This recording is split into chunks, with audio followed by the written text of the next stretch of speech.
Irudien egunean gaude berriz ere, izan ere lehen kontatu dizugun bezala 12etan, hasi da hemen laburbira barruan sartzen diren 8 euskarazko laburmetraien emanaldia. Hasi da dagoeneko emanaldi hori eta bertan hainbat film labur hauen hainbat zuzendari egongo dira, geroxeago aurkezpena egiten, hori dako bada Jon Garaino, Urrezko eraztuna izeneko laburmetraia aurkeztuko dugu bertan eta gurekin dugu. Jon, egunon. Egunon, kaixo.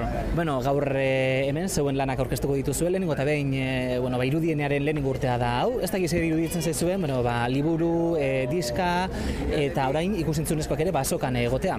Niri oso ondo, azken finean nik uste ikusentzunezkoak ere egin dugula bide bat eta behar dugu baitaren nolabaiteko eskaparate bat, eta orduan kamioi edo autobus dotore hau jarri izanan etzako oso ideia ona izan da eta espero hurrengo urteetan ere jarraitzea.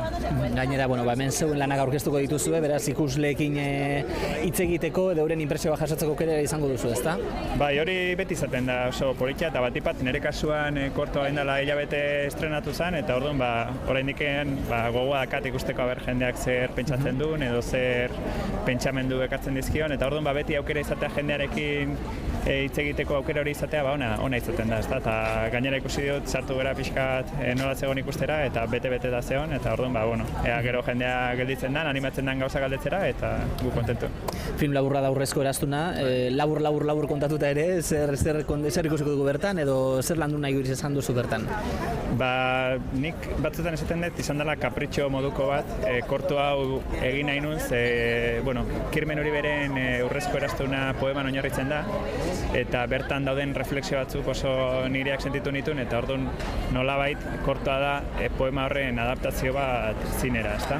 Eta hortarako sartu ditut zineko 3 genero handiak korto eran, ezta? Dauka zati dokumental bat, beste zati bat fikziozkoa eta azkeneko bat animaziozkoa.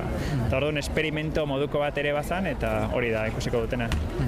Jon, dena den zuek hemen zeuen lan aurkeztuko duzue, baina baita beste lagun baten lana, ezta? Bertan ere parte hartuko duzue.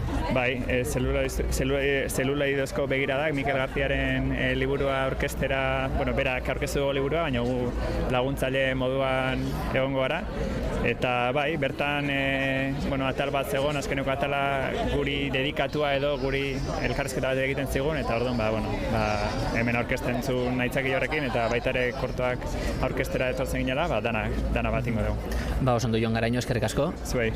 Hori esan dakoa, hementxe orain irudienea gunean, izango ditugula 8 euskarazko film labur, eta gero beste lan horren aurkezpena beraz, gonbita, onaxe gerturatzeko.